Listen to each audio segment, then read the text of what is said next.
welcome to another episode of Lessons for Life, where we discuss how we can reinvent ourselves to live our best life across all 8 pillars of life. Today's discussion is all about resilience.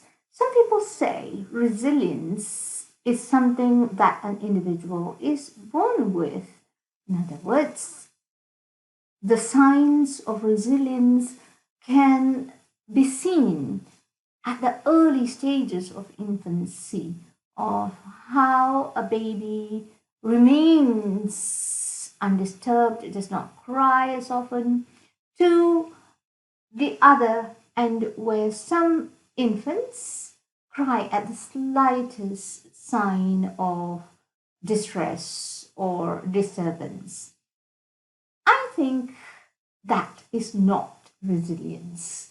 I think resilience is something else because from my experience, I learned that resilience can be learned, it can be developed over the years. What do you think? Share in the comment section and let's build a community that supports each other to reach the fullest potential that we have in life across all 8 pillars of life. Right? So I think resilience is something you can learn, and the learning of resilience usually happens when you're faced with an obstacle or a challenge or any difficult situation, a crisis, a conflict. Okay? Now, resilience is a concept that is very closely related to grit. I remember when I was struggling with a life-threatening medical condition, my son gifted me a book entitled Grit, written by Angela Duckworth.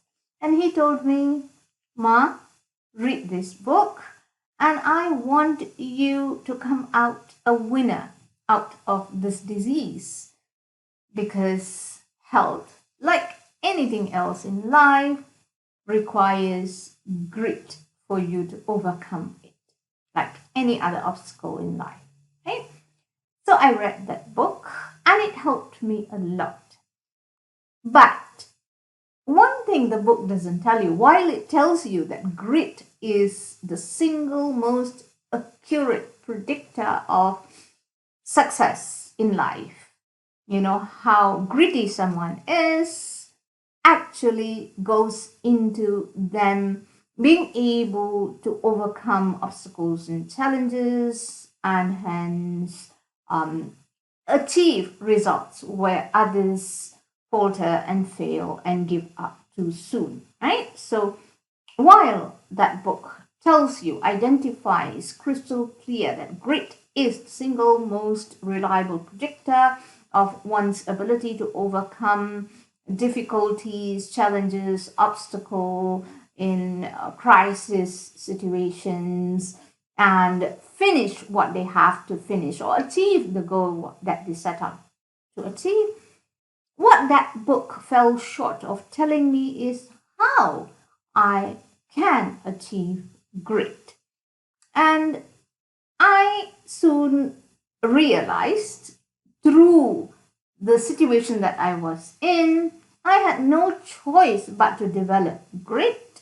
And one way to develop it was learning all about it, right? Because I'm a teacher, I like to go through everything or approach everything in the manner in which I learn something new to teach it to my students. So I set out to learn grit.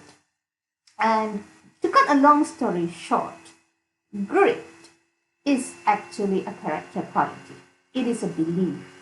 It is determination and courage to face a difficult situation, okay, where others give up, you still have the courage, and that comes from a character quality that comes from your belief, doesn't it? There are certain beliefs that people who are gritty have. One is they believe that they are responsible for every situation in their life. Okay, they don't blame anyone, they don't even blame themselves. Gritty people also don't like to play victim, right? They don't play the blame game, they don't play victim, they take responsibility and they work hard at emerging victors of whatever situation that they are in, no matter how difficult it is.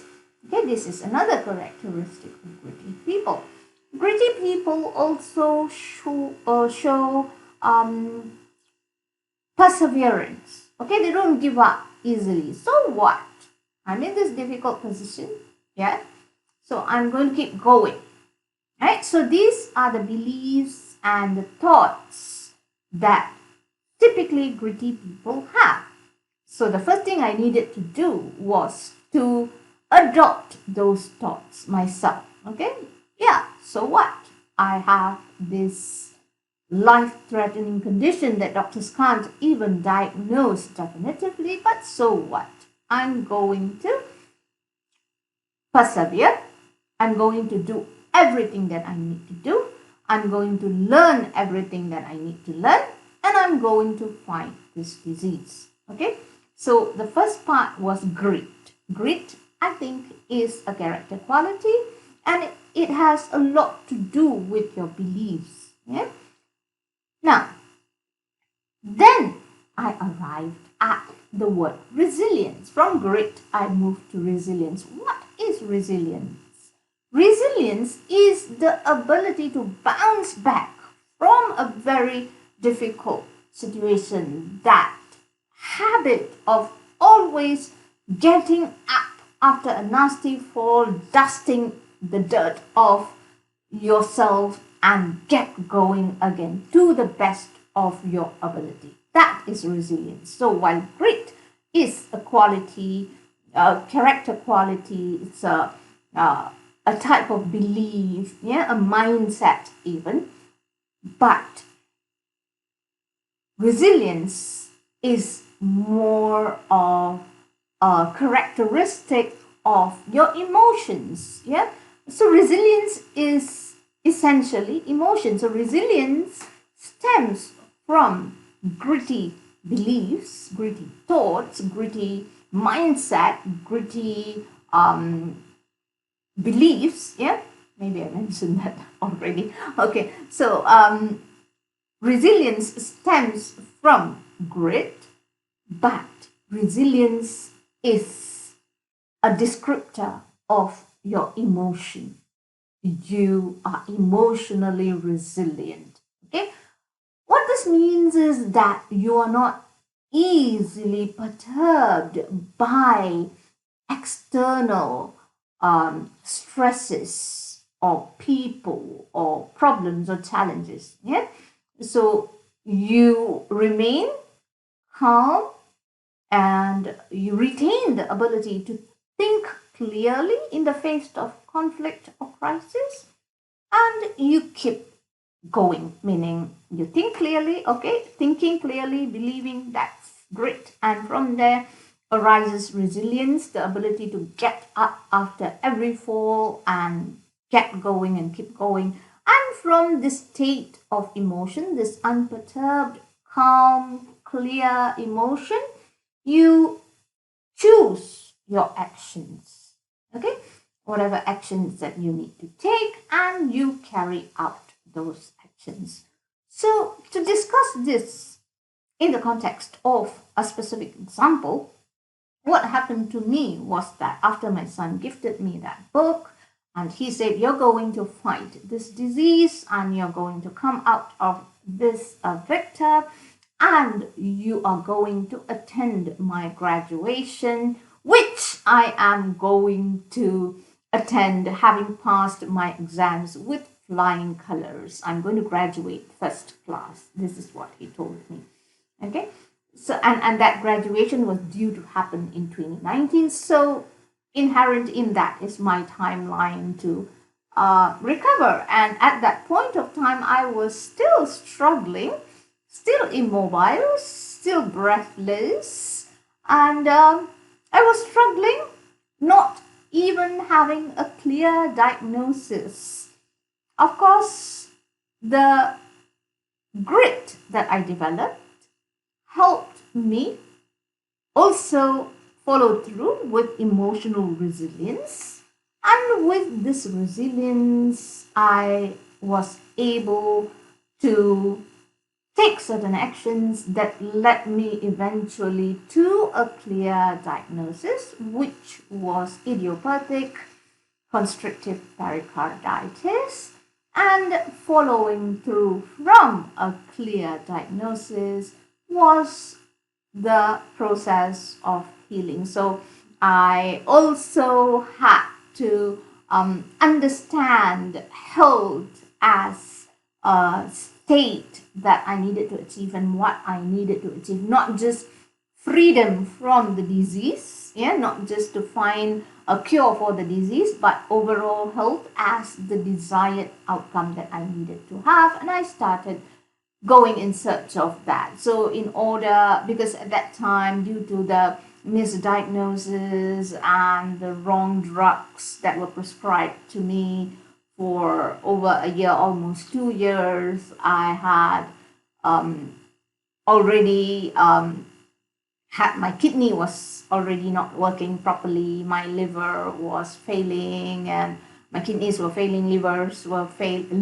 was failing, my lungs had collapsed. I just had 20 to 30% lung capacity left. It was a very difficult period in my life. So finally, I took certain actions, and those actions involved a lot of reading, a lot of understanding my own symptoms and past diagnosis. I had to, luckily, I am trained as a cytogeneticist, and I also worked as a biology teacher, which means that I can continue dabbling with a prerequisite entry-level knowledge of these things that allowed me to read further and understand. I had to work really hard mentally, even though physically I was not mobile. Yes, so I understood my situation and I chose actions with a rational mind. So I did not only restrict myself to seeking treatment in the domain of allopathic medicine, I also sought alternative medicine, in this case Ayurveda, to get my kidney and liver cured, stopped all the medication, and then continued seeking medical help from allopathic doctors and surgeons to identify the real cause of my problem. And once that was diagnosed, I underwent surgery. After, through Ayurveda, I had regained sufficient health in my kidneys and my liver. And also, I did look for help in the area of ancient spiritual wisdom as well, which helped me think correctly about God, connect to God, connect to myself, connect to others, accept that everything comes from God and God never gives you a challenge that you can't handle. All of this went into building up my grit and my resilience. So grit to me is a quality of the mind, your thought, your belief, your mindset. And resilience is a quality of your emotion and your actions. Yeah, your actions that you take with total clarity. So I hope you enjoyed this video. Please leave your comment with regard to your experience, your understanding of the word grit and resilience, and let's together build a community of people supporting one another to live our lives at the best possible level across all 8 pillars of life. Thank you and bye-bye. See you again next week.